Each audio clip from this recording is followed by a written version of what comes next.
All right, let's talk about building credit. It can feel like you're stuck in this financial catch-22, right? You need credit to get things, but you need to get things to build credit. Well, today we are going to solve that puzzle.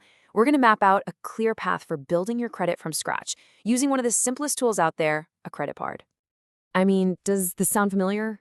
It's the classic chicken and egg problem of finance. Lenders want to see that you can borrow responsibly before they lend you money. But how are you supposed to build that history if nobody gives you a shot in the first place? It's a super frustrating cycle, but it's one we are going to break down right now. So before we get into the how, let's quickly cover the why. Because understanding the reward at the end of this journey is honestly the best motivation to get started. So why is having a strong credit history so important anyway? And the benefits are huge. It's not just about the big ticket items like a car or a house, though. Yeah, it's absolutely critical for those. A good score gets you better interest rates, which means you save real money. We're talking thousands of dollars over the life of a loan. But get this, some employers might check your credit report, and it can even lower how much you pay for insurance. Good credit is really like a key that unlocks better financial deals all across the board. Okay, so you get it. It matters a lot. Now for the fun part, the how. How exactly do you get your hands on that first credit card when you're starting from absolute zero? Luckily, there are a couple of really solid ways to get the ball rolling. Here are your two main entry points. On one side, you have the authorized user. This is where you get added to someone else's card, usually a parent. It's great because you can kind of piggyback on their good credit history. The huge catch, though, if they miss a payment, your score can take a hit too. On the other side is this secured card. This is an account that's 100% yours. Your good habits build your own score. You just put down a small, refundable deposit that acts as your credit limit.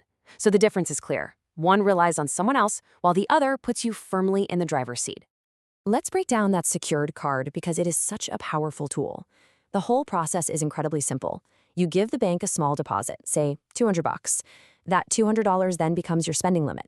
You use the card for small things, pay the bill each month, and then the bank reports that good behavior to the big credit bureaus. And that's it. That's how you start writing your own positive credit story. Now, you've probably also seen student cards or store cards advertised as being easy to get, and they often are. They're definitely another option to look into. Just a heads up, though, they often come with much higher interest rates, so carrying a balance on one of these cards can get expensive fast. They're a totally viable path, but one that requires a little extra discipline. And this really gets to the heart of it all. See, getting the card is just step one. The real work and the real benefit comes from how you actually use it. It's all about proving month after month that you're reliable. So what does being responsible actually look like in practice? Let's get right into the playbook. These are the non-negotiable rules for turning that piece of plastic into a fantastic credit score. Okay, if you remember nothing else from this, remember this slide. These are the two golden rules. Number one, pay your bill on time every single time. A single late payment can do serious damage. Set up autopay, put a reminder on your calendar, whatever it takes. And number two, pay more than the minimum due. Ideally, just pay the entire balance in full each month. This proves you're using credit as a tool, not a crutch. All right, I want you to burn this next number into your brain. 30%.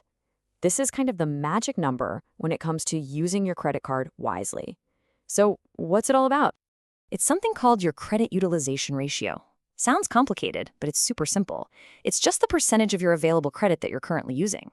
So if you have a $500 limit, you want to try and keep your balance below $150. Why?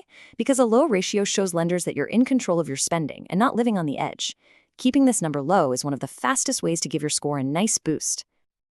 And that brings us to the common mistakes people make. The first two we've covered, maxing out your card and only paying the minimum, are huge red flags. Also, try to resist applying for a bunch of different cards at once. Every application can cause a small temporary dip in your score. And here's a crucial reminder. Your debit card does not build credit. Using it is just like spending cash. It's not reported to the credit bureaus, so it does nothing to help your history. Okay, we have covered a lot of ground, from why credit even matters to the nitty-gritty of how to use a card. Let's pull it all together into a final, crystal clear action plan. So here's what it all boils down to, a simple 4-step process. 1. Get your foot in the door with the card you can get approved for. 2. Make paying your bill on time your absolute top priority.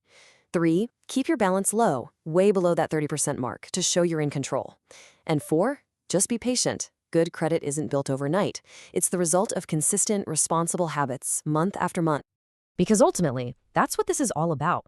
Your credit report tells a financial story, and you're the one who gets to write it, one responsible payment at a time. The only real question is, what kind of story are you going to tell?